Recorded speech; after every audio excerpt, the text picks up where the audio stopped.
7:42 p.m. 7:42 p.m. This bus here has been idle for about 25 minutes to 30 minutes run idle.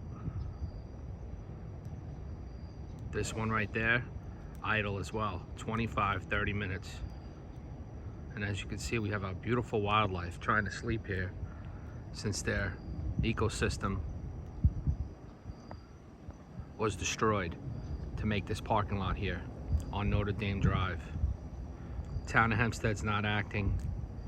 County of Nassau is not acting. We need the state to step up and help our wildlife in Long Island and Oceanside. You have what it takes. Oh, it just went off. 25 minutes or 30-minute idle.